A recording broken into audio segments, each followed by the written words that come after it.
Hello everybody and welcome back to the channel. It is once again me, Zach, here with part 1 of the 4-part Overclock tier list series for Season 5 of Ye Olde Deep Rock Galactic. Today we're going to be starting off with the Engineer, which is my favorite class in the video game, so I figured it would be a good place to begin.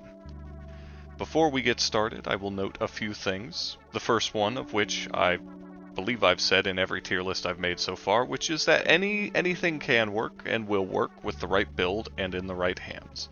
So don't take my words as, the ultimate truth or anything like that. Feel free to disagree with me in the comments even. And if you do disagree in the comments, by all means, please leave me a build that I could maybe try out on my own time as well. Because anything that I rate kind of poorly, I would love... There's a couple in particular we'll get to. I would love to find a way to make them work, especially for the Engineer, because I wanna enjoy everything the Engineer's got. I am going to try and be relatively brief when talking about each of the overclocks, and not get too bogged down with a lot of them. It will be pretty easy, but there's a couple for every gun that the Engineer has, and really I think that every class has, where you really do need to dig in a little bit deeper, and you really need to kind of linger a bit longer on some of these overclocks, because some of them are very transformative.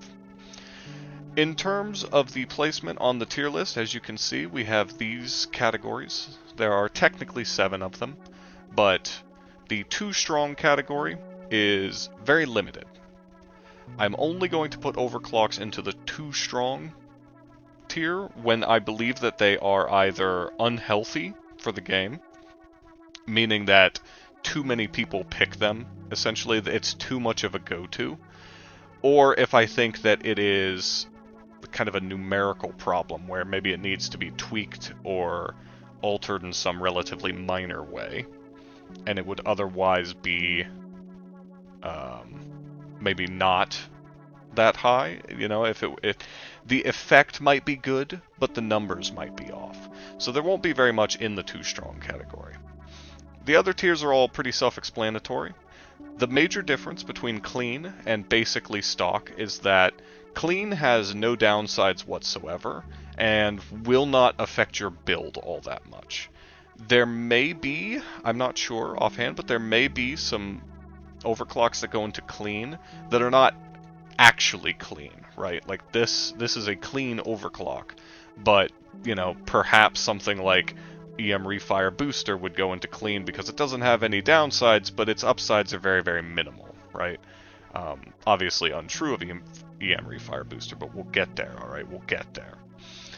Basically, stock is reserved for overclocks that either have a pretty significant weakness that keeps them from being as good as, like, just taking a clean overclock with no downsides, or they are overclocks that tweak the way the gun functions, but in a way that just is sort of not better and not necessarily worse, right? Obviously, downgrade is an overclock that I think is so bad that it actually makes the gun worse by applying it. Even if it maybe has some upsides, the overall effect is right? Really, there will probably not be a whole lot in these lower categories because, in my opinion, most of the overclocks in the game are in one way or another pretty decent.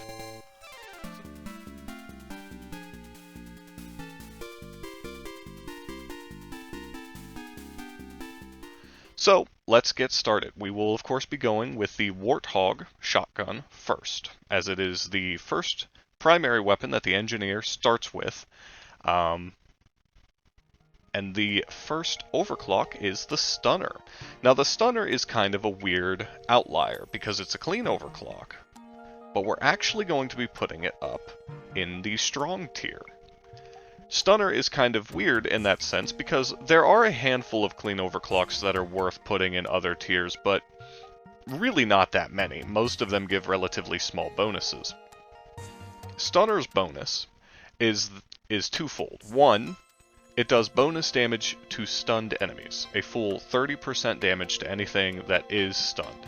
This is really handy, obviously, because there are many stun effects all throughout the game, including attached to several of the engineer's own weapons, and having the opportunity to deal extra damage to them, shooting them anywhere, by the way, you don't have to hit a weak point or anything for this damage bonus, is pretty nice. 30% bonus damage on the Warthog is significant. The other, honestly more powerful effect, however, is that the Warthog shotgun's stun chance, which is about 10% per pellet, is now applied to all body parts on a bug. Normally, the Warthog will only stun if it hits a weak point, right? With Stunner, it will stun on any body part occasionally. Obviously, it still has the limitation of it being a random chance, but that's, you go in kind of knowing that. Stunner is uniquely powerful, partly because those are just really nice bonuses for any class, right? But also because the Engineer's biggest weakness in some ways is that if stuff runs up on you, you die, or at least take a lot of free damage. Unlike the other classes, you do not have the kind of click a button and get out of trouble ability. With Engineer, your movement has to be absolutely on point at higher levels of difficulty. And, again, at higher levels of difficulty, you cannot rely on just killing everything before it gets to you, at least not all the time, right? So having Stunner in your back pocket feels pretty good, because then when bugs run up on you, you just kind of panic shoot in a direction, and you probably stun most of the things that were attacking you, and then you can get away. You can reposition, and then start picking them off a little bit more calmly. So, straight to the strong tier. I don't want to put it any higher, because it is still a clean overclock, and its bonuses are still a bit more limited than the ones that I would put into very strong. We will get there, though. Next up is lightweight magazines.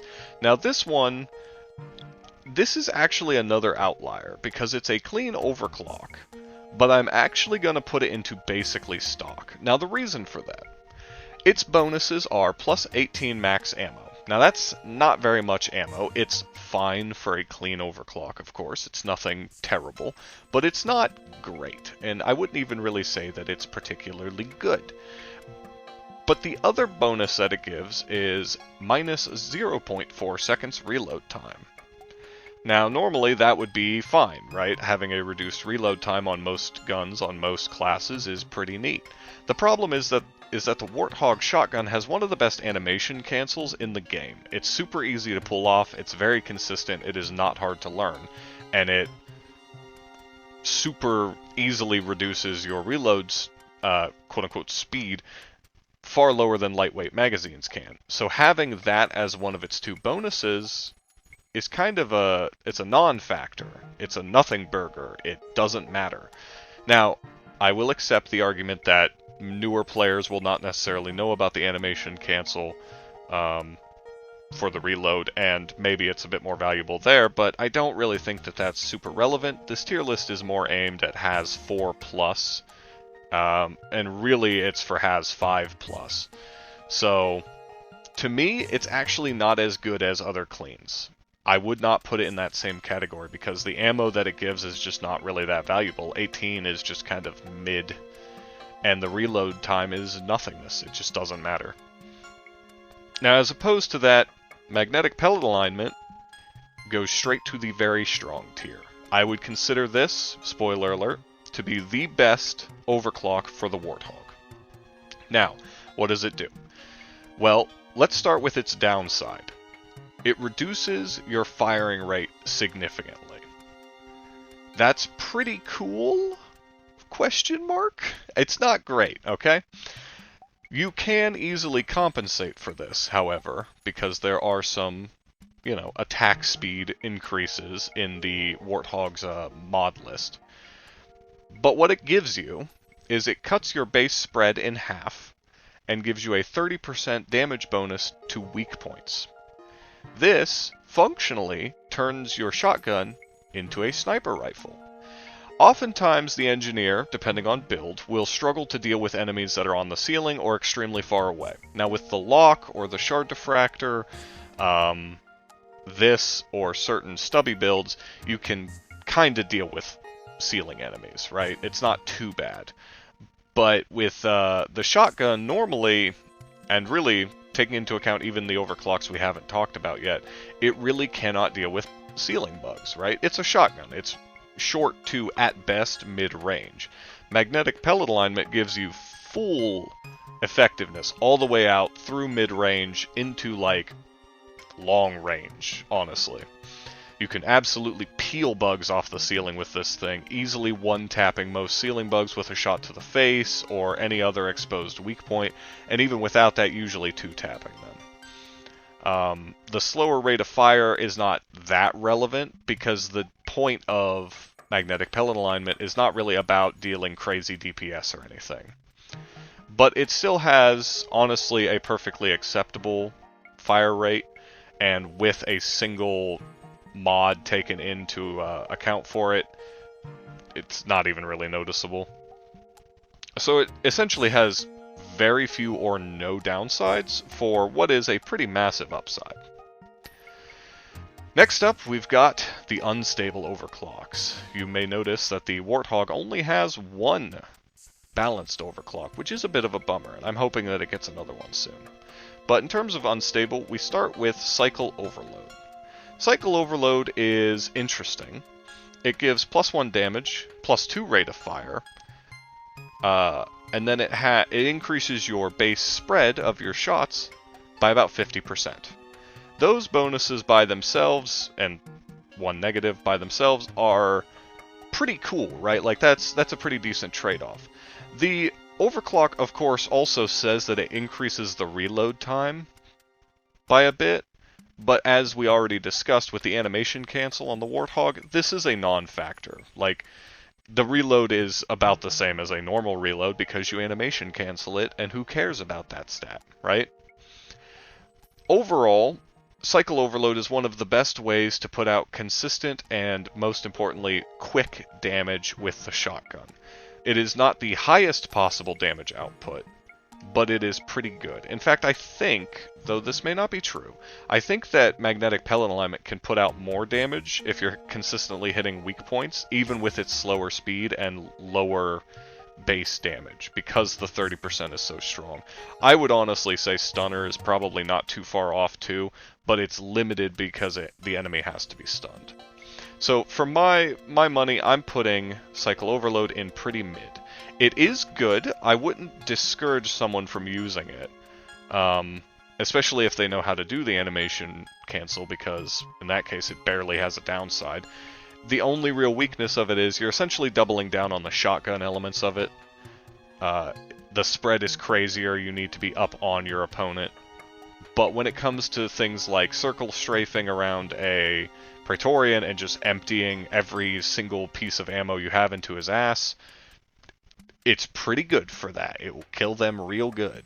And if all you really need is a quick firing, you know, close range weapon to defend yourself, maybe you're running Shard Diffractor, Cycle Overload will do pretty well for you. Obviously, we're not going to be getting into builds or anything right now, but there's a freebie. It's pretty good with Shard Diffractor.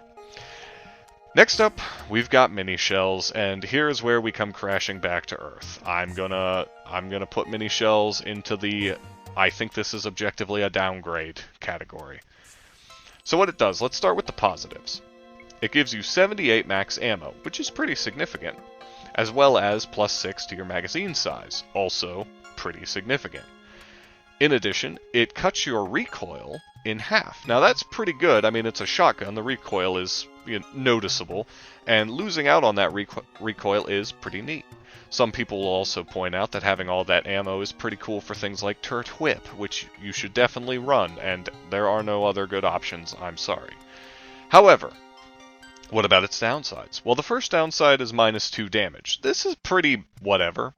The ammo versus DPS debate, like, I think generally more damage is better than more ammo, but I could see that being useful for somebody, right? Reducing the damage of the Warthog in exchange for loads more ammo and less recoil, maybe that would fit someone. But here's the problem. I'm not done with the downsides yet. The other downside is that you no longer stun things at all. You have no chance to stun things. Your stun chance is reduced by 10%, which is what it was before, and it has a time 0 stun duration, which means it doesn't stun anymore. And that is a real bummer to me. It basically makes mini shells, as far as I'm concerned, useless on higher difficulties. You could absolutely run it and win, but you would not be winning because of mini shells. You'd be winning because you're good enough at the game to compensate for a weak overclock. If they were to remove the removal of the stun chance here, and possibly add something else like, I don't even know, maybe reduce the damage further or make it shoot a little bit slower or something, I could see it being okay. Honestly, if they took away the stun removal and just kept it at the lower damage, I would still say that it's probably barely stock at that point. But as is, it's a straight downgrade. I really cannot see this working well in any kind of build, frankly. But next up we have the newest overclock, and this one I'm gonna desperately cry for help into the abyss to you guys, my viewers, who definitely like me. I need you guys to convince me that this is good. Alright? I'm gonna put this in the pretty mid tier, but I'm gonna make this clear, I think it's at the bottom of this tier. I think this one is almost a clean. I wanted to like it. I liked it conceptually, but I have not yet found a build that feels good to use with it. We'll talk about its stats here. It adds +5 damage as well as +2 pellets, and in addition gives the blow-through effect, which the image of it kind of looks like. It, in fact, might actually just be that image. I don't know for sure. But the blow-through effect, you know, it can penetrate an extra enemy, which is pretty good for overall DPS, combined with the higher actual damage as well as more pellets, means that it is pretty efficient at dealing with bugs in close range. It's sort of a slower shooting version of the Cycle Overload. Instead of spamming out a bunch of shots, it's more about slow, methodical, blast, kill 15 guys kind of stuff. It almost makes the shotgun work a little bit like the jury-rigged boomstick of the Scout. Here's where we get into the problems I have with it, though. It significantly lowers the rate of fire, which is to be expected. It's a pump action, so yeah, alright, fair enough. That is a problem that can be overcome. There's a mod for it, right, which we already talked about with the magnetic pellet alignment. However, it also heavily reduces both magazine size. Again, I'd be fine with the magazine size reduction on its own. But it also massively cuts your total ammo, and it does not feel like it compensates for it. What this feels like to me is it's kind of a crappy version of the Soldier's mortar rounds. And I know that's kind of a weird comparison to make, but the idea behind mortar rounds is you have overall way less ammo because your ammo is way more efficient, right? You kill stuff way easier with the ammo that you have. My problem is that pump action does not feel like it kills stuff good enough to make up for the massive lack of ammo. It still is fine with turret whip, and in fact you can shoot your turret and also hit bugs behind it because of the blow-through, and I haven't tested this myself, but I have heard from people that with the blow-through on the pump action, if you line it up right, you can shoot one turret and hit the turret behind it as well to turret whip both of them at the same time, which is very funny, but does not really put it any higher. It feels like pump action should be in the strong tier, but I just have not had any luck with it, and it might be user error on this one, guys. It's a newer overclock, so I'm not gonna lie, I don't know it as well as the other ones, but I've tried multiple builds multiple times and just have had no luck with it. That being said, as you can see, it's pretty, I think, an overall fairly healthy layout for the Warthog currently. It does have two stinkers and two kind of meh overclocks, but it does have two that are pretty good, or even outright very good. And if you have not tried magnetic pellet alignment, highly recommend it. It is a blast. Just absolutely sniping things off the ceiling. Big fan. Love to see it.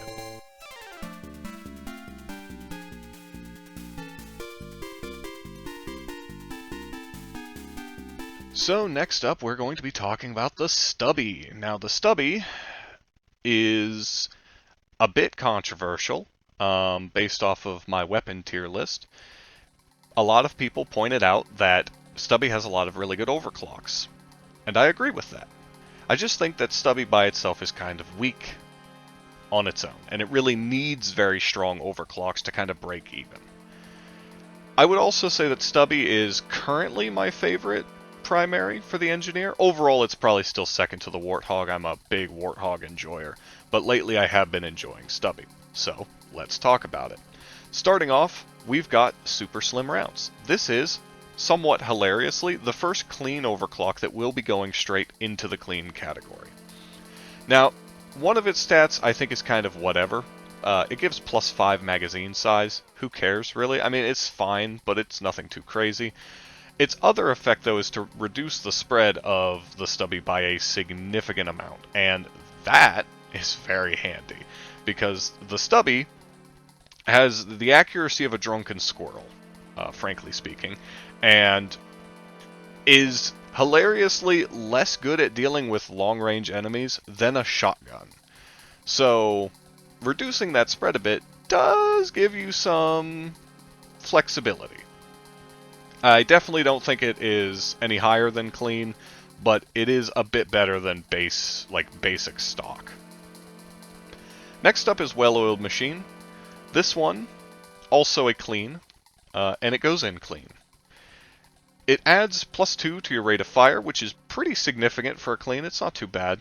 And also reduces the reload time of the Stubby by a little bit.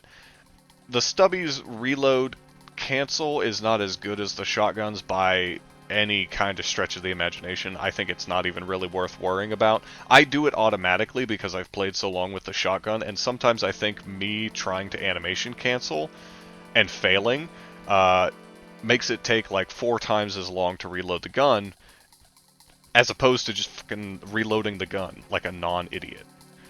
So, that being said, it's actually a valuable stat here. It's definitely clean. I don't think it would be any higher than that, but it's pretty good.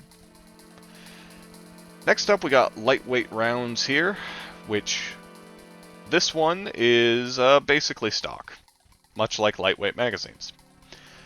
It adds 180 ammo, which is fine. It's a pretty decent amount for the Stubby. The Stubby has a ton of ammo anyway, though, so kind of a meh bonus. And it reduces your rate of fire by 2, as well as your damage by 1.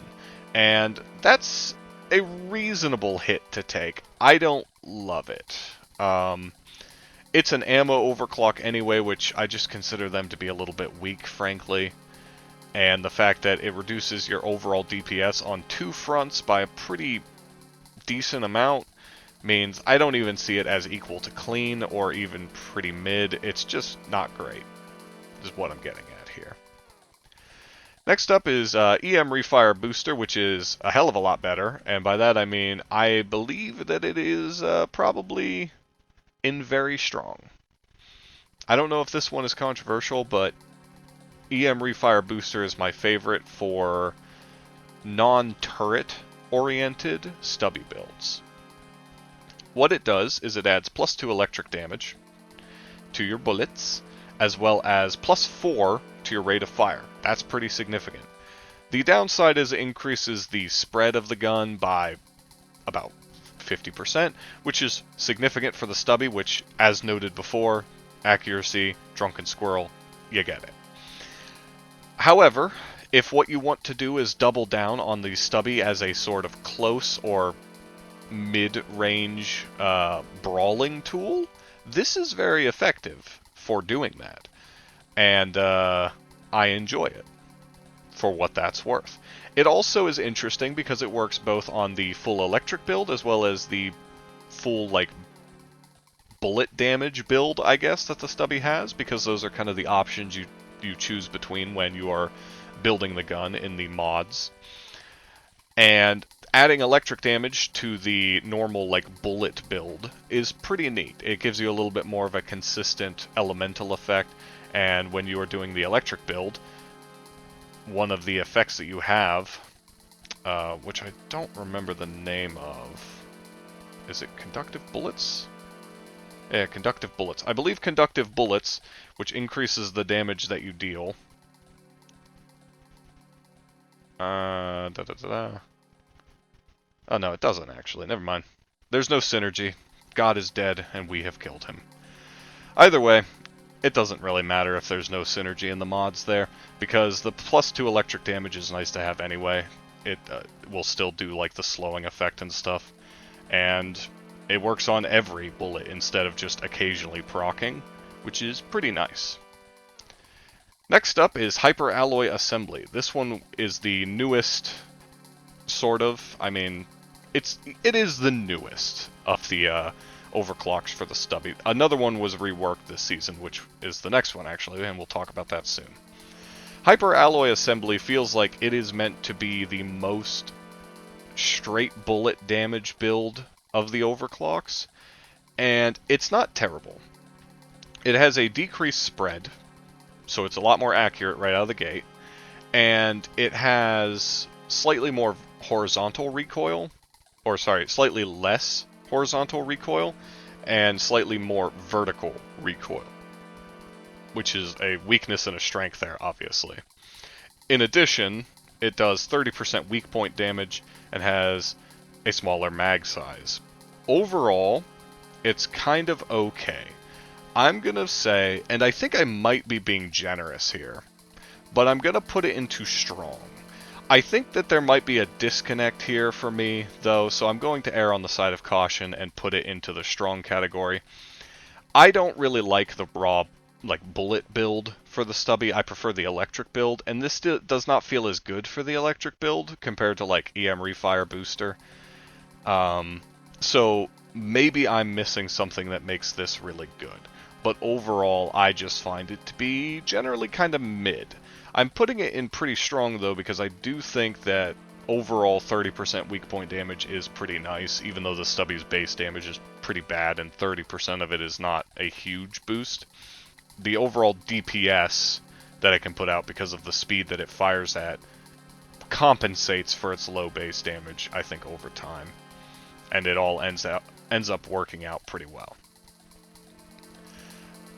Finally, we get to the unstable overclocks. We've got the original turret arc, which has been reworked into microconductor add-on, and turret EM discharge. Now, microconductor add-on, which I might accidentally refer to as turret arc still, you'll just have to bear with me. I'm very old and decaying. This one, I'm not going to lie to you guys, is my favorite Stubby overclock, and I'm putting it in very strong. If it were up to me, if this were purely my opinions and not me trying to be, relatively objective here, it would be up here. It would be full S tier because I love it so goddamn much. However, I am restraining myself for you. What this does, and we'll start with the negatives here first, is it reduces your max ammo by 120 and reduces your rate of fire by 2. These are obviously pretty significant downsides. The ammo is not too bad because Stubby just has near infinite ammo, but the fire rate is certainly noticeable on the Stubby because it does not deal very good damage baseline. However, the way that this works is kind of twofold. It still has the original turret arc effect. When you shoot your turrets, there is a chance that they will become electrified. If you shoot one, it will generate a little electrical field around it, which will damage enemies. And if you shoot another turret, and it is within, 2.75 meters? No. It's more than that, isn't it? 15 meters. Yeah. So anything within 15 meters, or not anything, sorry, any turret within 15 meters that you shoot after you have procced an electrical field on the initial turret, it will generate a burst of lightning between them that will last for, I don't know how long. Is it 20 seconds? I think it might be 20 seconds. That seems really long, but I guess it is pretty long in-game. So you'll have a bolt of lightning between 2 points for 20 seconds, which deals pretty significant damage and also applies the, 80% slowdown effect. It's pretty strong. In addition, though, that effect by itself was kind of weak, because obviously putting a single line of damage out for your enemies to eventually trip into, not the best strategy. Required a lot of setup, didn't have a ton of payoff. I wouldn't say it was like a downgrade, but it was in pretty mid. They changed it so that now you can also put little electrical fields on your platforms. Where you shoot your platform matters, however, and you can generate 3, 4, 5, maybe even 6 electrical fields on a single platform, surrounding it in an extra, probably about a meter. The radius of the actual electrical effect itself is a 2-meter circle, right? So, assuming it's hanging off the edge of the platform by about half, it increases that size pretty significantly. Anything that passes through these electrical fields is slowed by 80% and takes 6 damage per tick, which is pretty awesome. The electric effect also does 1 damage per tick to friendly dwarves, for what that's worth. If you're scared of it, don't be, basically. This is crazy, alright? Maybe I should just do a video on Microconductor because I just love it that much. But it lets you do some crazy shit. It's the only overclock in the engineer's entire kit that makes me actually want to take the bug repellent off of the platform gun, so that I can put more platforms in more places and have bugs walk over them so they get hit with the lightning and die. Even if they don't die, moving at 20% of their normal speed means it takes them a long time to cross a single platform, and your team will have definitely killed them by then.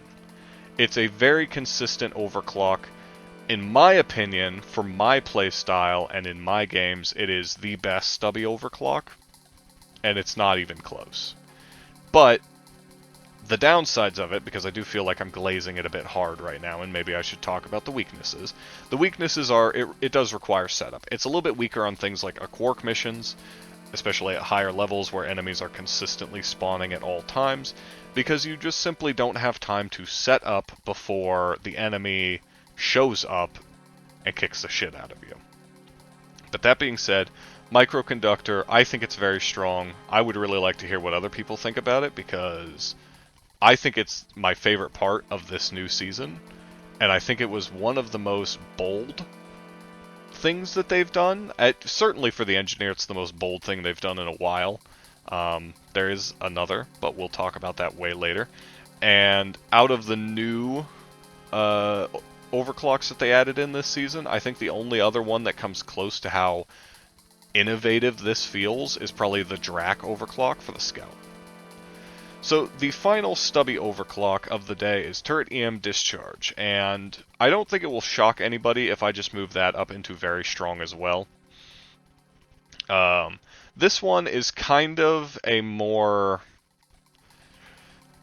I guess, a quicker to set up and easier to pull off version of Microconductor in a lot of ways. It's also a bit faster just in general. What this does, starting with the negatives again, is it reduces the damage by 2 and the magazine size by 5. This is a pretty small overall weakness, right? Compared to like Microconductor's negatives, even compared to Hyperalloy Assembly, which has -10 mag size.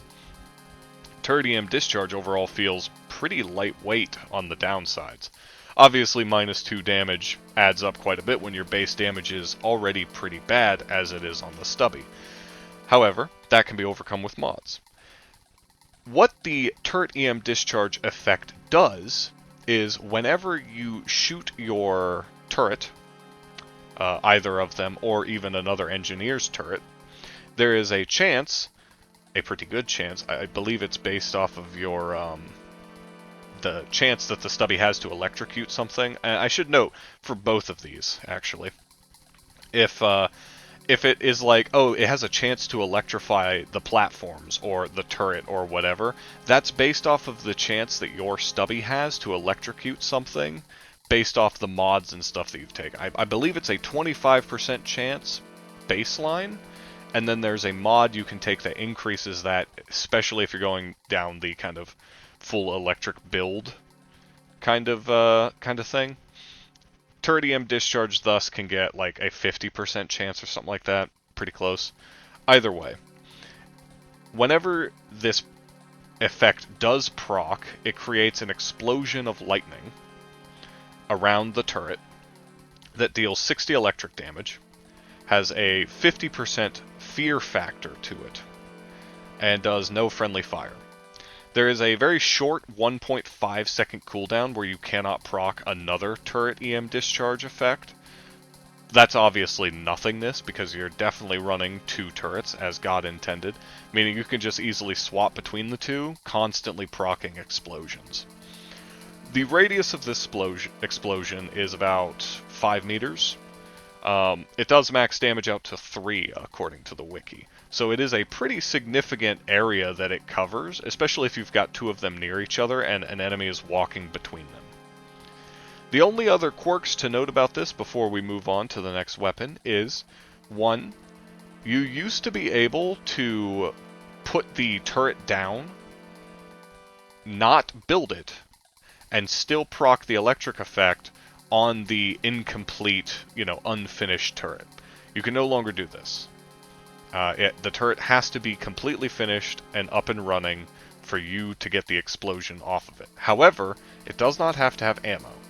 So once it has run dry, you can continue using it as a source of AoE damage, which is pretty nice. If we're comparing this to the Warthog for a moment, which isn't exactly a fair comparison, but if we're comparing it, obviously Turret Whip does a lot more damage because it does like 100 and something, or somewhere around there.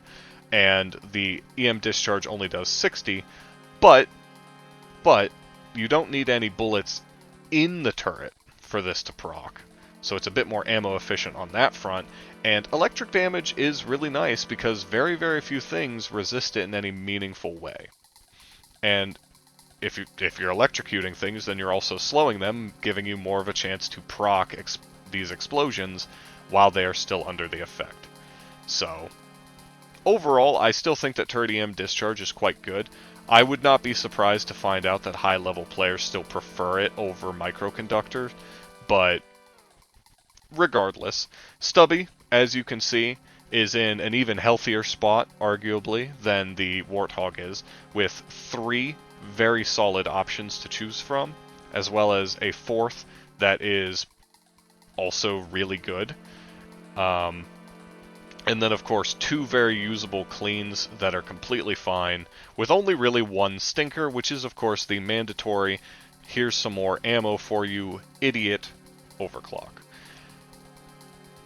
Pretty happy overall with the state of the Stubby as it is right now. I will note, again, the Stubby as a base gun, kinda weak. You can win with it, absolutely, but it is just not that great.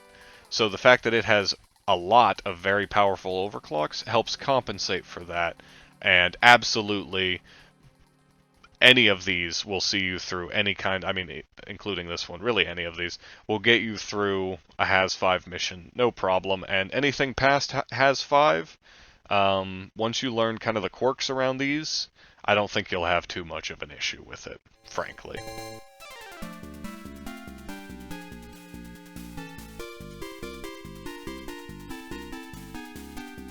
So, at last, we come to the final primary weapon of the engineer class, that being the Lock 1, or Loki, Smart Rifle. This is going to be a bit of an interesting one, because the Lock has some very good and truly awful overclocks, arguably. Starting off with the cleans, we are beginning with Eraser. Eraser is actually pretty okay. It increases your mag size by 12, which is kind of nice with the Lock, to be honest, because you actually do kind of use it a fair bit. And it also increases the maximum number of targets that you can lock onto with the weapon.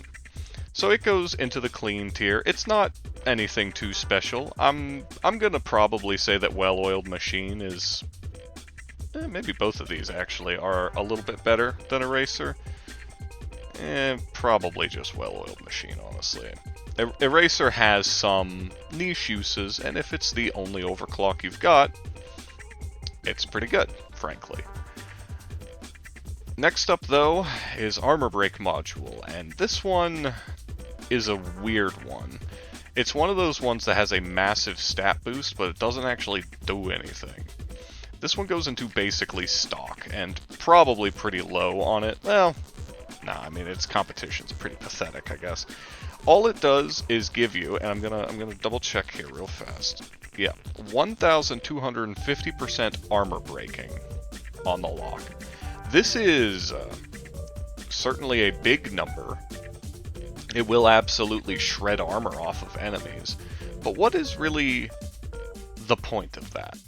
And the answer is, there isn't really one. It's just sort of there. It's cool in concept as like a utility effect, but in actual practice it ends up just being kind of mid at best. However, in stark contrast to that, we have the explosive chemical rounds, which I often want to call electrochemical rounds.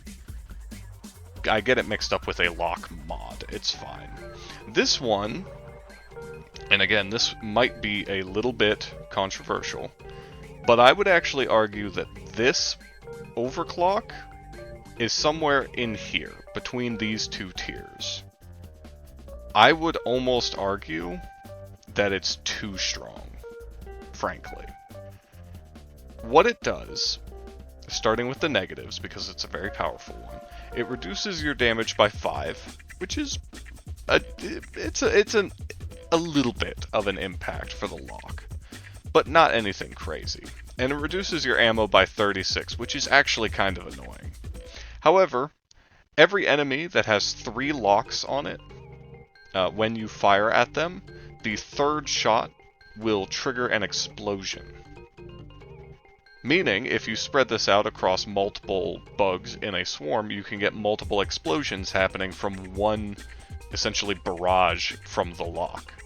The explosion does about 50 damage, with only a 4-meter radius, which isn't huge. It's fair, like it's a fairly decent size for what it is, but 50 damage is nothing to sneeze at, considering you're also hitting them with 3 shots from the lock itself.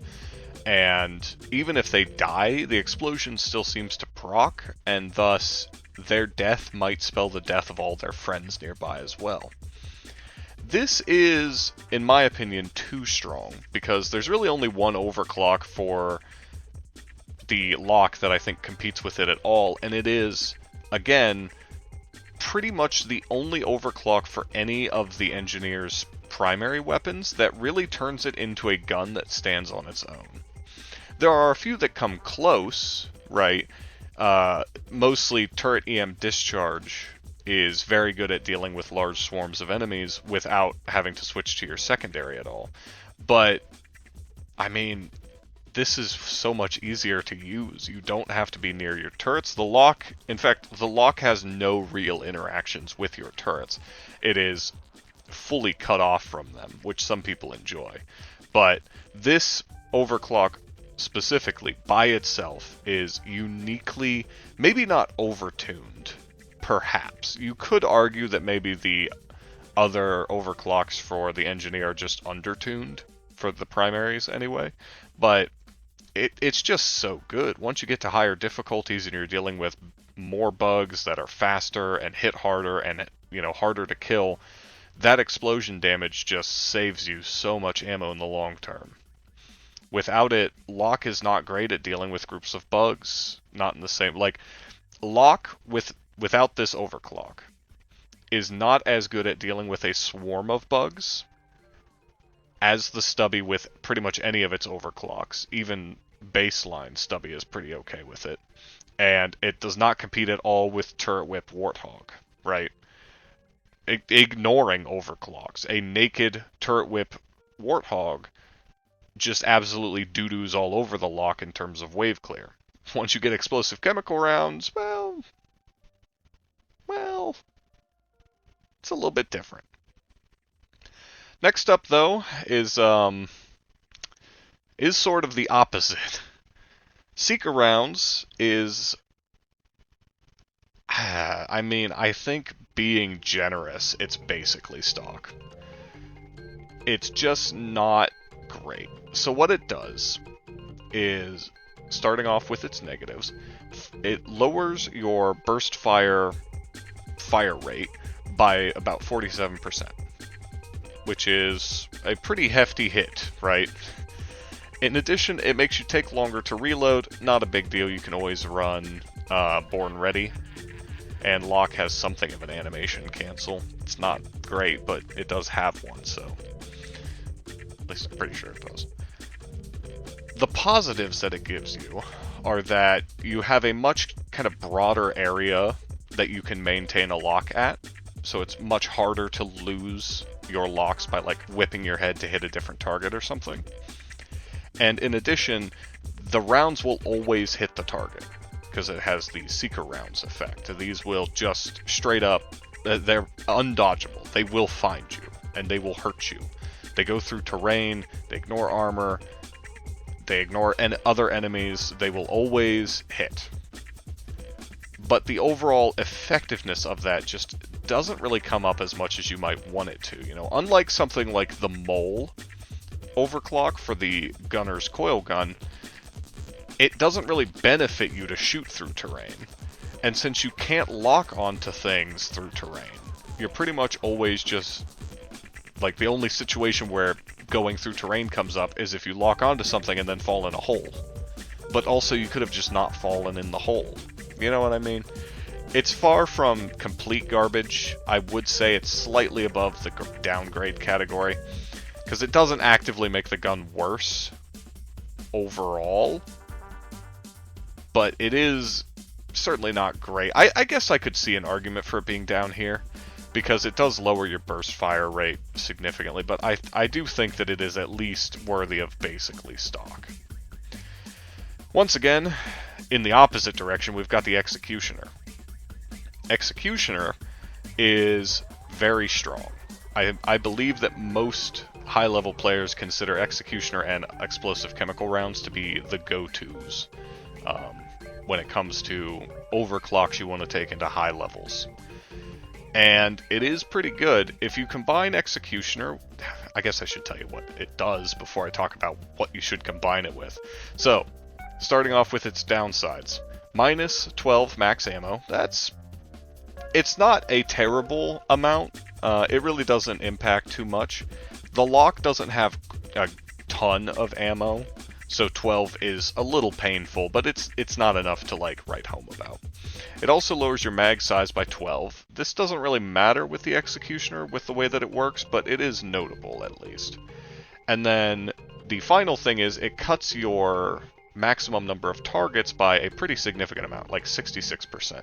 This is actually a buff though, so keep that in mind. How it works: it locks on faster, about 50% faster, and when you are at full lock, it does 50% bonus weak point damage. Now you may remember what we had over here with like Stunner and Magnetic Pellet Alignment and stuff, and I think Hyperalloy Assembly, they all did about 30% weak point damage. This does 50, which is a pretty hefty increase.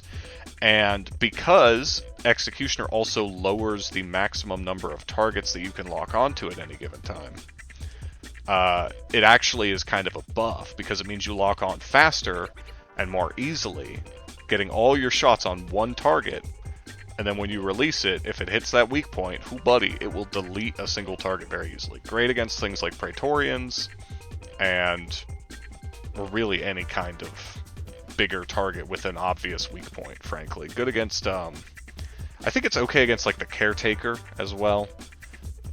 Certain bosses and boss-like enemies, as well as, of course, things like Spitball Infestors and whatnot. Overall, very solid.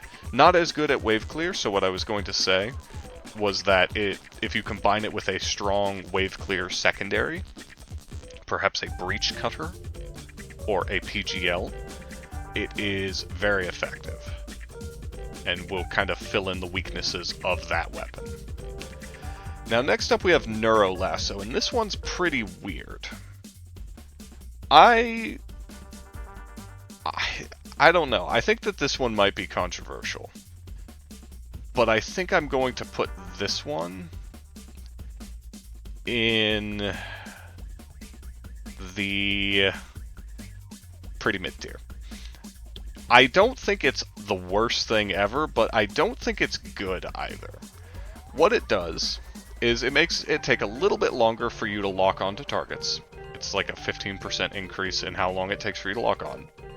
Kind of not super noticeable. I mean, it is noticeable, but it's not like a big deal.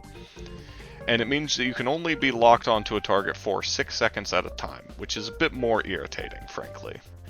The reason that's irritating, since normally it wouldn't take you 6 seconds to lock on and then shoot a target, what makes that irritating is that the effect of Neuro Lasso is that it will slow down targets that you are locked onto, right?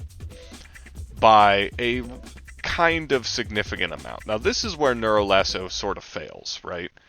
Each lock that you have, up to a maximum of 10 on a single target, will slow it by around 10-ish%, meaning that at maximum, well, not even 10%, but at maximum it will cap out at 65% of a slow on any given target. Now, those of you with those powerful long-term memory brains of yours may remember that when we were talking about microconductor, I mentioned an 80% slow, just for things walking into these electrical fields that each last for quite a long time and are deeply ammo efficient and are tied to a very ammo efficient weapon and also deal damage while doing so. Yeah. The slow is not really all that powerful, though it does work on pretty much everything, seemingly. So, like, bosses and stuff can even be slowed down by it. Like, dreadnoughts can be slowed down by it, which is kind of neat. But as you can already probably imagine, plenty of enemies just straight up don't got legs. You know? And they don't move. Or they don't move much. And they don't really care about the slowdown. Plus, while things are slowed down by it, you're not really dealing damage to them because you have to maintain the lock. I do think the reason I'm putting it in pretty mid is because there is something interesting here. I think that there is kind of a play style where you are utility for your team, you're slowing down enemies that are approaching you, and then periodically, you know, burst firing a bunch of enemies or something. Or possibly forcing enemies to linger in a specific area for longer to take more damage, or just peeling for your team or yourself even by being able to slow them down. Overall, I think that this one needs a bit of a rework, a touch-up in the same way that Microconductor had when it was Turret Arc. I don't think it's complete garbage. I think you can play it basically like stock with a very, very small downside and a pretty mediocre upside as well. That being said, then we've got Smart Trigger, and this one is another one that I am pretty mid on, and I'm going to actually probably put it in pretty mid as a tier as well. The only downside it has is that it reduces the maximum number of targets that you have by a decent amount, admittedly. But that doesn't really matter because you no longer lock on to things, right? Not really. I mean, you do, but instead of locking on and then releasing to fire or whatever, every time that you lock on, it just automatically shoots a bullet, which gives it an auto-fire effect that is very strange, right? The lock, in general, is a very strange gun. That's what makes it cool. But Smart Trigger is very weird to me, because it almost shoots like a normal gun, but with pretty much perfect accuracy. So, otherwise, it also increases your fire rate based off of the overall lock-on time that you have, and the weapon itself, or the overclock itself, sorry, reduces the lock-on time by about 50%, meaning you can fire very rapidly and easily. The downside of it is that the lock as a whole doesn't do any crazy amount of damage or anything. So Smart Trigger feels a little bit weak on that front. In fact, I'm honestly tempted to put it into the clean category, but I don't think it's better than Neuro Lasso, so we're going to leave it there. It's just sort of mid. I feel like it needed some kind of damage boost to make this playstyle work, where you use it almost like a normal kind of rifle, almost. As is, it's interesting and it is fun. It's fun to use in terms of mechanically fun, but in terms of like effectively fun, meh. I'm not super crazy impressed with it. Don't hate it, I just think it's mid.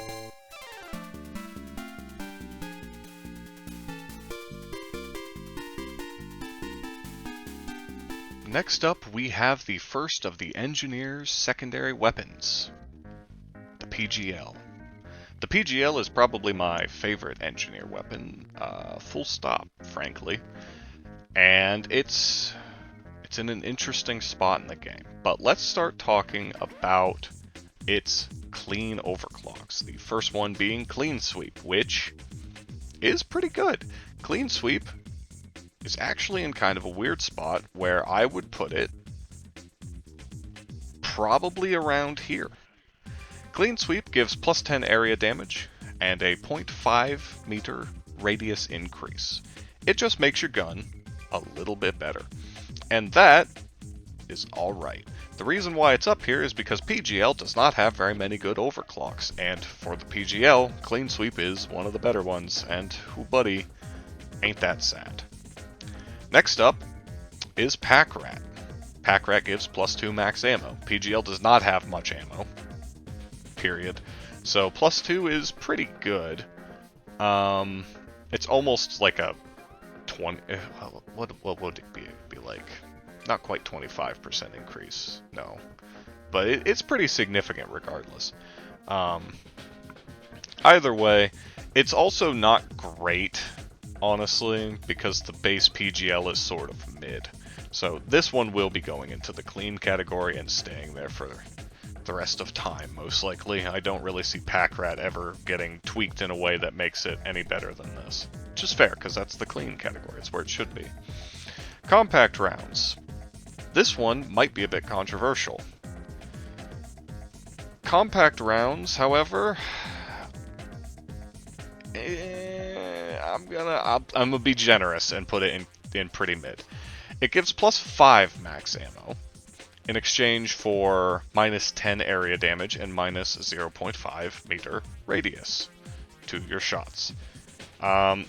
This is kind of whatever, because honestly, it barely makes up for you not being able to take the ammo mods that the PGL has, and swaps that out for a tiny bit of extra ammo at the cost of forcing you to then take ammo and AoE size increase mods. It's sort of the PGL but slightly better, and that's not a great place for it to be. Again, you'll notice this is an ammo mod, and I'm putting it in pretty mid because, I mean, these ones down here basically stock. It probably should be there, but again, there's just not many good options for the PGL for various reasons. However, there is one, and that is RJ250 Compound. Straight to very strong. Actually, no. Straight to strong. It honestly could go in too strong because there are so many bad overclocks for the PGL that, like, this is the best one, like, objectively. It gives you a massive ammo increase, like fully a 70% ammo increase. Reduces the reload time. Not that that matters a whole lot on the PGL, but it is a pretty significant amount. And in exchange, it lowers the area damage by 35, which is pretty easy to get over with, like, one mod, frankly. The other effect that it has, as you can see from the little picture there, is it gives you the ability to TF2 rocket jump with the PGL, which is actually quite good. The engineer can use this to knock himself away from enemies or get to higher areas. You can be like a discount scout, in a way, which can be fun if you get pretty good at it. Highly recommend taking the Incendiary Compound mod with it, because that will slightly reduce the friendly fire damage you do to yourself Keep in mind, though, that this will also knock your teammates around, so you got to be careful of that. Or use it to troll them. Highly recommend. The reason it can't really be any higher is just because the PGL baseline is just not all that great. It's pretty good at lighting enemies on fire long range, which is cool, and it will definitely kill plenty of bugs, but if enemies get up on you, it doesn't matter which overclock you're running, you will hurt yourself trying to take them out, and that's not really true of the other two secondaries or any of Engineer's primaries, and frankly is not true of very many weapons in the entire video game, except on the Gunner, who resists explosive damage and thus is still less able to kill himself with friendly fire compared to the Engineer using PGL. RJ250 Compound is the best because it gives you a unique effect without losing too much of the overall effectiveness of the PGL. It's basically the PGL with more ammo, and it gives you enough ammo, unlike compact rounds. It gives you enough ammo that it's worth it, right? Like, yeah, you lose area damage, absolutely. But you can easily take mods to make up for that because the ammo mods don't matter with RJ250 Compound. 70% increase in your total ammunition is still more than what compact rounds will get you. This is not only the cool, unique, fun overclock for the PGL, it's also the ammo overclock for the PGL. That's not where you want to be. Next up, we got the Fat Boy, the unstable boy of them all. This one gets a lot of hate, and I'm gonna make kind of two arguments for it here. The first argument is what I would consider to be the general input argument, which is if you're playing in a team, or if you're playing very seriously on higher difficulties with normal nitro costs on your resupply, this shit is a downgrade. And I hate to say that because I love Fat Boy to death, and I have slain many of my friends with it. However, I will counter that argument here before we talk about its stats by mentioning that if you play alone or with like one other person and you have plenty of resupplies because of that, Fat Boy is probably up here. But again, if you're not playing in that situation, or if you're playing in a 4-man or anything like that, or even a 3-man, Fat Boy's ammo efficiency is tanked. And the reason for that, let's start with its negatives. It lowers your maximum ammo by like 70%. You have to take both ammo mods in the PGL's tree to get 5 shots with it. That's it. That's all. In addition, it lowers the projectile velocity of the PGL's shot, which isn't a huge deal, and you can easily take a mod to fix that as well. It increases the radius of your explosion by 1 meter, which is honestly not very much, and deals 4 times the area effect damage of a normal PGL shot, which is certainly a lot of damage.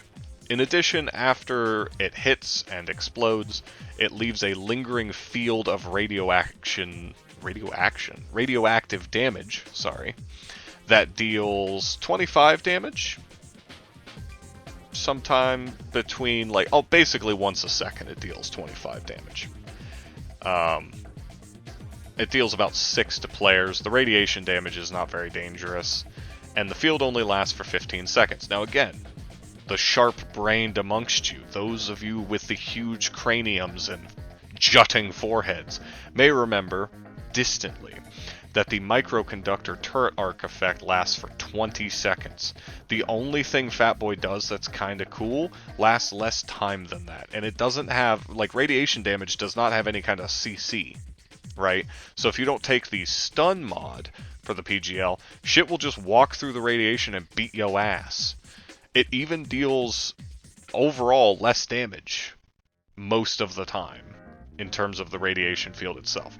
Now the radiation field is cool, but it's just not strong enough to compensate for the many weaknesses of Fat Boy. I don't want this to be a dunk on Fat Boy video though, so I am going to throw this out there. I think that the easiest way to fix the Fatboy overclock is massively reduce the area damage that it does, because it's overkill. You want PGL around to kill lots of smaller, weaker enemies, and PGL by itself can already one-shot most of them, right? Give it a bigger radius for its explosion, heavily reduce the area damage that it does, and maybe make it stun natively so you don't have to take a mod for it, or alternatively, overall just chunk the damage, give it a bigger AoE, and give it a bit more ammo back. Don't make it quite as punishing on the ammo front. And if it keeps the radiation field, even if the radiation field is shrunken down a little bit to compensate, I think that Fatboy would be extremely usable with those kinds of stats. As is, it is unfortunately pretty much just a downgrade from the stock PGL, and it just cannot compete with RJ250 or Clean Sweep. God, you know, the more we talk about it, the more I'm like, this should just be here. I'm just going to put that there. It doesn't compete with these others, honestly. Maybe it competes with magnetic pellet alignment, but it doesn't really compete very well. But I think it does deserve to be up above Clean Sweep because it is just better. Finally, we've got Hyper Propellant. This one, I'm really torn on this one, frankly, but I think I will put it in strong. I don't know if it deserves it, though. What this does is it reduces the radius of the PGL shot by like 70%. So it's pretty much just a single target weapon. Reduces the max ammo by 2, which is very sad. Because who buddy, you already don't have many shots with this stupid thing. I think the maximum you can get is like 10. Or no, it's like 11 with 1 loaded up already, so a total of 12. If you take both ammo mods, which you should because there's nothing else worth taking. It gives you plus 385 direct damage, and you can take a mod to get another 60 on top of that. And it increases the projectile velocity by 350%, making it very nearly a hit scan weapon. It's so fast that if you take any speed mod upgrades for the velocity, it will actually occasionally not hit targets, because if you're playing online with people, because it will lag and just shoot through things. It will just go too fast for the game to keep track of, which is funny, but not a great sign. All of the damage that the Hyper Propellant does is also converted to disintegrate damage, which is a blessing and a curse for sure. Mostly a blessing. Disintegrate is very cool. There was recently, well, somewhat recently, a little bit of a soft nerf to it, which is Incendiary Compound. Incendiary Compound normally reduces the explosive and direct damage that the PGL does by 50%, and then applies that damage as heat, right? Essentially as fire damage to bugs, right? It used to be that Hyper Propellant did not suffer a decrease in damage, and instead you just took 50% of its damage and then applied it back to the weapon as fire damage on top of still getting 100% of its normal disintegrate damage. Since losing this quote-unquote ability, this quote-unquote very intended mechanic, it's just generally worse. It suffers from the PGL's normal problem of not having enough ammo to really compensate for mediocre stats across the board, and as you may have noticed from when I was talking about primaries, Engineer doesn't have a ton of great primaries that work really well at clearing bugs. Hyper Propellant is only good at killing a bug at a time, and while it is really good at dealing with certain things, it will one-shot Spitball Infestors, it will pretty much one-shot Praetorians, stuff like that. Do you really want to use one of your 12 shots to kill one of 4 Praetorians that spawned just to this wave, while also giving up most of your wave clear? Kind of a mixed bag on that one, bud, you know? It's just kind of mid. However, the reason I put it in strong is because you can at least combine it with explosive chemical rounds, or either of these Stubby Overclocks, Microconductor, or Turret EM Discharge. There we go. And you'll have the AoE clear that you need to take Hyper Propellant without it being too much of a problem. However, I would still argue it's just kind of mediocre. The other reason I put it in strong instead of pretty mid is because hyperpropellant is pretty good on boss missions, or like dreadnought missions, where you can go in and, you know, essentially like 3-tap a boss, which is cool. But it's certainly mid in most other scenarios.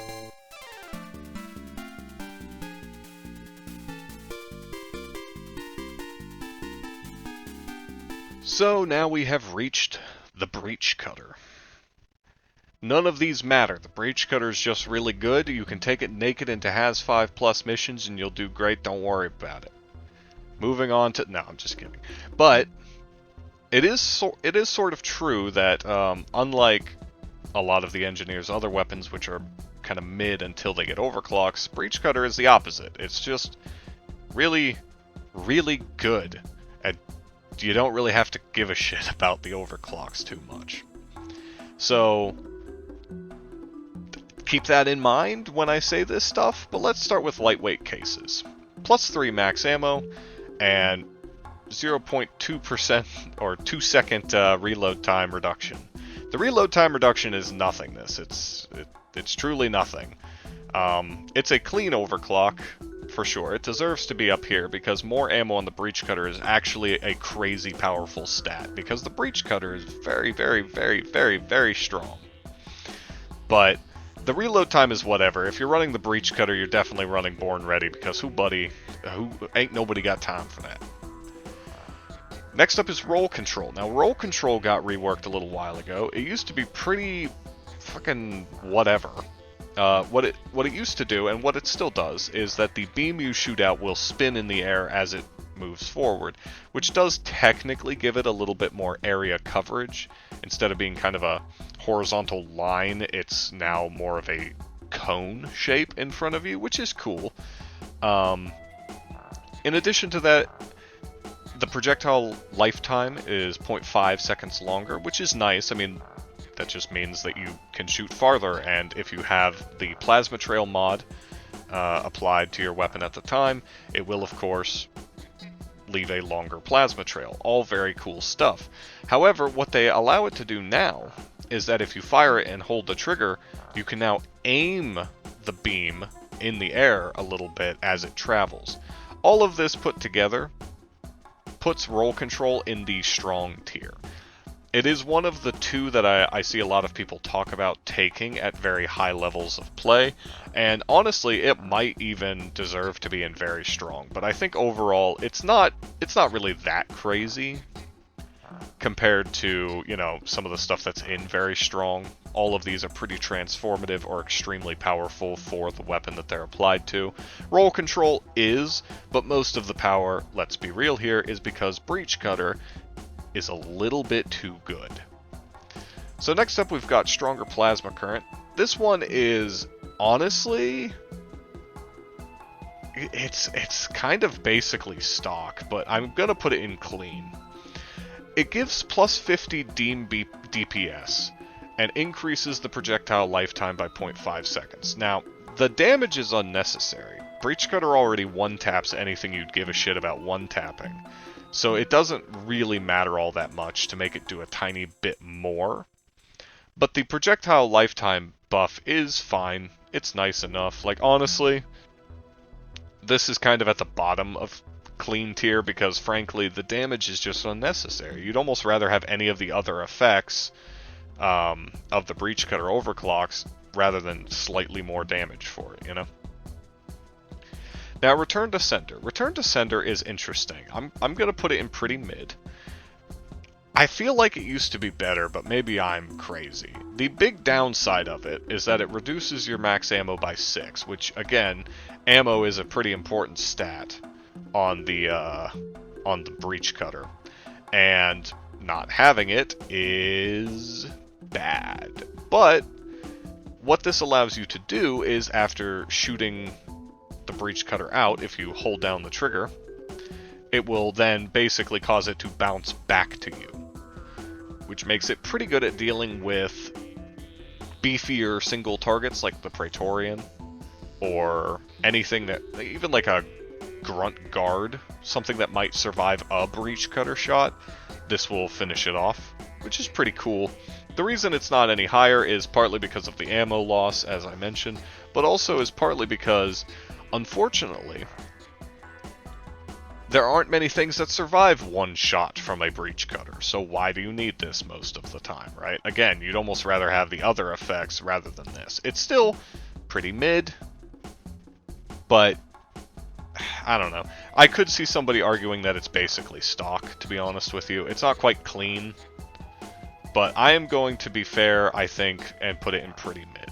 I tend to err on the side of anything up here above clean and above basically stock is stuff that I can see people getting attached to and enjoying a playstyle built around, right? Next up is high voltage crossover. Now this one is kind of interesting. The downside of it is that it reduces your magazine size by a fuckload, which is a bit of a bummer, obviously. But in exchange, it gives your breach cutter shot a 100% chance to apply the electrocution effect, which applies the 80% slowdown, lasts for 5 seconds and deals, according to this, 4 electric damage every 0.25 seconds, so basically 16 damage a second for 5 seconds. That's a decent amount of extra damage. I think that this one is probably in strong. I actually haven't used this overclock a ton. Because again, generally, you know what, honestly, I can't even put it in strong. I just can't. Again, the problem is, like, nothing survives. Like, so few things survive a breach cutter shot. Most of the time, for what you're using breach cutter for, right, which is generally killing groups of bugs. Not necessarily single bugs, groups of bugs. Most of the time, the electric effect is just not going to come up, and when it does, it's okay. I think it's pretty mid, but I can't put it into strong. I just can't do it. It's not impressive enough. I'm gonna just be honest with you. Now, next up, we've got Spinning Death, and this is where a lot of high-level players are going to give me a downvote on the video and report me for hate crimes, because I'm gonna put Spinning Death in strong. I really like this overclock. I understand it's not that great, but it really meshes with my personal playstyle. So what this does is it pretty heavily reduces the beam DPS that you deal. Reduces your max ammo as well as your magazine size also by a significant amount. However, in exchange, the beam itself has 2.5 times lifetime, so it lasts a crazy long time. It's something like 8 to 10 seconds, I think, that it stays around. I can't recall offhand because there's a mod that increases it, and I can't recall exactly what the base stat is. And also makes the beam 1.5 meters wider, which is pretty significant for the breach cutter. That's a pretty massive increase. In addition, it gives you the Spinning Death trait, which causes it to spin on its axis, keeping in mind, of course, that the roll control spins kind of in a circular fashion. This spins more like a frisbee, essentially. It moves at 5% of the normal speed of the breach cutter, according to the wiki, and it's almost not noticeable. I've played with people who didn't think it moved at all because it moves so slow. However, what this allows you to do, and the reason why I like this, because a lot of this sounds mostly like negatives, right? But what I like to do with this is fire it down in an area, often with the microconductor electrical effect keeping them around for longer, with the stun mod and the lingering plasma effect. And what you end up with is a slow-moving trail of stunning death that just is a blender that kills bugs for you. It requires a fair bit of prep to make this useful, because you have to kind of set up an area where enemies will filter in, and then get locked down and slowly blendered to death. But if you get that setup going, it is pretty significant. And in my opinion, very, very good. Again, I recognize the weaknesses, and I'm not going to do anything crazy like put it in very strong, but whatever, I like it. I'm sorry. Finally, we reach the end of the Breach Cutter with the Inferno overclock, and I don't think this will be super controversial to say that I consider this to be very strong. It reduces your beam DPS by 175, which is pretty significant, but still one-shots most things that you would want to one-shot, so who fucking cares? And it reduces the armor break of the Breach Cutter, but again, who cares, because you just kill everything anyway. The main thing here is that this gives the Inferno effect, which deals 90% of your Breach Cutter damage as heat, which is a lot. A lot. And you can light most things on fire basically instantly with one shot.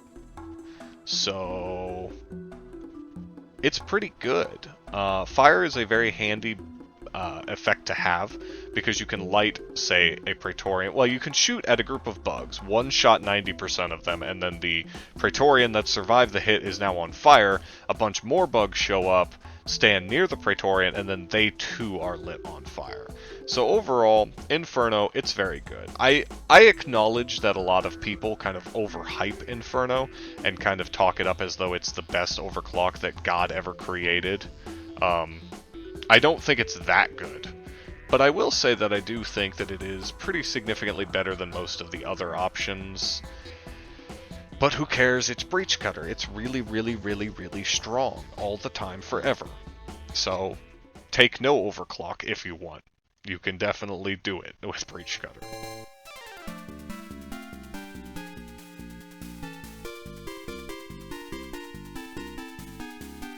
And finally, we reach the end of the video, where we talk about the final engineer weapon, and also the final secondary, which is, of course, the big laser, the Shard Diffractor. Shard Diffractor is one of, like 2 guns in the entire game that only has a single clean overclock, which is interesting, but doesn't really mean anything too special for us. Efficiency tweaks is okay. It's, I will say it's probably a solid clean. It's plus 50 ammo, plus 25 charge capacity. It's whatever, frankly. Not really much to talk about there. It is nice to have, but you're pretty much never going to take it. I'll just be honest with you. Next up is Automated Beam Controller, and this one is just like a mess to me. I honestly, I don't like this one. I'm gonna say that I think this one is a downgrade. It has a lot of bonuses, and none of them compensate for its many weaknesses. So what it does, it reduces your charge capacity by about 80%, right? It then also causes it so that if you start firing, the beam will continue firing until the charge capacity is empty. So that's kind of a decent little combo, right? That kind of calls to mind the Executioner, where it lowered the number of locks that you can apply, but then gave you a bonus for max locks. This one lowers your maximum charge capacity, in exchange causes it to only fire and fire and fire and be unstoppable. Now, it is technically stoppable. You can stop it, but if you do, it will consume 50% of the remaining charge capacity anyway. So you really don't want to, because a lot of the time you will be wasting ammunition, or charge, as it is for the Shard Diffractor, because, of course, laser. Now, in exchange for this, it does give you 100 ammo, which is not a terrible amount for the Shard Diffractor. It's pretty good. It also gives you a +4 discharge rate, which sounds gross and bad. It's fire rate. We're going to say +4 fire rate, because discharge is not good. See a doctor. That being said, that is a significant uptick in the overall kind of damage speed that you do. And it also reduces the recharge time by a little bit. So you can charge, you both fire faster and also recharge faster. And you have more ammo. But the downside is weird and kind of bad, and it doesn't really give you anything to compensate for it. in my opinion. Maybe I'm wrong, but I have never used this and felt good about myself afterwards. Maybe it's because it says discharge. Maybe I just felt gross afterwards. Either way, next up we got feedback loop. Feedback loop is weird. The negative that it has is minus 100 total capacity. But what it does is that for every second that it is active, you get bonus damage and increase the radius of the shot, basically, because the laser has a small kind of overflow effect that does a little bit of AoE damage that you can kind of build around. But this causes it to slowly stack up, right? And that's pretty good, and that's interesting each second that you're firing it, by the way, not for each tick of damage. I need to make that clear. That's pretty good, but I'm not blown away by it. I think overall it goes in pretty mid. I don't think it's really all that impressive, frankly. On the other hand, we have Volatile Impact Reactor, and whoo buddy, let's just slap that bad boy up in very strong. This one, honestly, kind of sits right here. I don't really think it's too strong. I think it's very strong. It's very effective at what it does. And what it do, again, starting with the negatives, it reduces the area radius and your charge capacity by 50%, right? So it produces a smaller AoE and takes a little bit of your charge, like, away from you.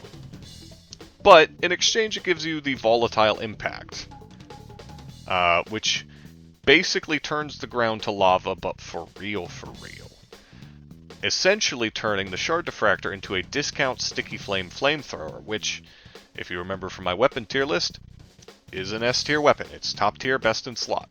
So that is pretty good, right? The duration of the Magma Trail is 7 seconds, which is not crazy, but is pretty reasonable for how good it is. It does 5 damage and 5 heat per tick. Has a smallish radius, 0.3 meters. That part doesn't really matter to you. But the tick interval is 0.1 or 0.15 seconds, so it deals damage pretty rapidly and will light most things on fire, most weaker enemies on fire, I should say, very quickly. In addition, it provides a 30% move speed debuff, so again, pretty strong there. The 30% is not anything crazy compared to 80% from electric, but the main thing here is the spreading fire effect, right? That's what we're actually here for with this overclocked, and goddamn, does it deliver. Again, I could see an argument for being too strong compared to all of the other overclocks we're going to talk about, but, I mean, there's only 2, but you know what I mean. I don't really think it is. It's just very usable. It's pretty much the only Shard Diffractor build that I think competes with Breach Cutter naked, so take that as you will. Next up, we got one of the most interesting of the overclocks for really the engineer in general, but also very specifically for the Shard Diffractor, and that is Plastcrete Catalyst. This reduces your total capacity by 50 and increases your recharge time by 0.8. And neither of those things matter a ton. But what it gives you in exchange is the Plastcrete Explosion and the Plastcrete Catalyst, as it says on the tin. So it does a few things. First off, if you shoot at a platform, it will boost the area damage and damage radius of the Shard Diffractor by 50%, right? After a full second of uninterrupted lasering, it will trigger the platform to explode. This explosion does 150 area disintegrate damage, which is pretty wild, and has a radius of 5 meters, which is pretty significant. Let's see here. It also has a fear factor of 100%. Sorry, that's what I was looking for there for a second. All of this sounds really good, right? Oh, and I guess it also does a 150 area damage that is explosive as well. The explosive damage has fall off. The disintegrate does not. So there's that. Now, the downsides of this, very similar to the microconductor, are that you have to have platforms set up, but with the microconductor, when you set those platforms up, you can use them for the whole mission. You can bunker down in one area and just constantly tap them with the Stubby and bring constant unending death and slow down to everyone around you. Unfortunately, the Plascrete Catalyst, you'll often, sometimes even accidentally if you're not paying close enough attention, blow up your platforms, and occasionally that is the correct thing to do, to be clear here. However, and this is again probably going to get some people who disagree with me here, but I really like it. I'm putting it in the strong category because the damage that you can do with it is significant, and if you're putting platforms in decent areas, you can even use this to hit flying enemies, which is pretty cool. In addition, it synergizes well with microconductor and synergizes really well with lure, which I like quite a bit because I like lure anyway. But I understand why this cannot probably ever really be in the very strong category, but I think it's pretty good. It just requires a shift in your overall kind of play style. Finally, we have reached the end, everybody. Boys, girls, everything in between. It's the Overdrive Booster. Overdrive Booster used to be my favorite overclock for the Shard Diffractor. What this does is, starting again with the negatives, it prevents you from moving while you are boosting. You have a longer recharge time after boosting. And the boosted beam will continue firing until the capacitor has been fully, wait for it, discharged. Now this is obviously a little bit like the feedback loop, or sorry, the automated beam controller, not feedback loop. It's a little bit like the automated beam controller in that you can't stop firing it. But here's the difference, right? The difference is that Overdrive Booster, which also prevents you from moving, is something that you have to activate. You activate it by pressing the reload button. So most of the time, this has no downsides whatsoever, right? But maybe you're sitting there wondering, but Zach, what are the upsides to this weapon that prevents me from using my tiny dwarven limbs? I'll tell you. It increases the ammo consumption. When you activate it, it increases the ammo consumption by 1, but increases your damage output by 2.5 times. This is a pretty significant uptick in overall damage dealt, with a pretty mediocre, honestly, like a pretty mid ammo cost for it. And as is always the case with movements with like not being able to move, you can start firing this while jumping, and then you don't really lose it. It doesn't like drop you immediately to the ground exactly. You continue in like your jump arc, so you can use it that way. You can use it on a zip line, just basically bunny hop, and it doesn't really matter too much. Overall, though, unfortunately, I don't think I can put it any higher than the strong tier. Overdrive Booster's damage output is pretty good, absolutely. But it is not so good that I would consider it equal to Volatile Impact Reactor, which is absolutely a contender for going into the too strong category. It is very single target. It's not entirely single target. That's just what it excels at the most. Dealing with things like dreadnoughts and similar enemies, when you can land in a safe spot and just absolutely laser them until they are dead, preferably, but at the very least, hurting. Either way, I don't think it's terrible. I feel like people kind of shit on this one unfairly at times. I don't know. I haven't really heard people say much good about it. I do think it's okay. Mission-specific dangers and stuff can make maybe some of these other ones a little bit better, like Plascrete and Feedback Loop. But by and large, I do think that Overdrive Booster is arguably the second best overclock that the Shard Shard Diffractor has. Because Plascrete requires too much setup, and like feedback loop or automated beam controller are just not all that great, frankly. But there you guys go. That is the first overclock tier list. I'm already exhausted. I feel like I've aged 40 years, but hey, we only have 3 more dwarves. How bad could it be? Next up, we will be doing the driller, and then we will continue from there. I don't know exactly who we're going to be getting into after that. Let's not worry about it yet. Thank you guys for tuning in and for watching this. Don't forget, if you disagree with any of my placements, really scream at me in the comments. Really just let me know about how much you hate me and think I'm an idiot. But while doing so, be polite to anyone else in the comments. No need to start fights. And in addition, if you do disagree, leave a build.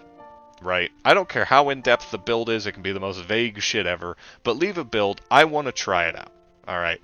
Engineer is my favorite class, so particularly for this one, I would really like to see what you guys think of some of these overclocks that I have maybe put too low or too high, or just in a place that you think is stupid and bad. Because, obviously, I want to enjoy everything about the engineer. And I can't stress this enough, thank you guys so much for watching these tier list videos. I really enjoy making them, and your support is helping a ton. Don't forget to like, comment, and subscribe if you did enjoy the video, and if you would like to see me do more of them. Hopefully the next one won't take quite as long. Who knows? We'll see. But hey, until next time, peace.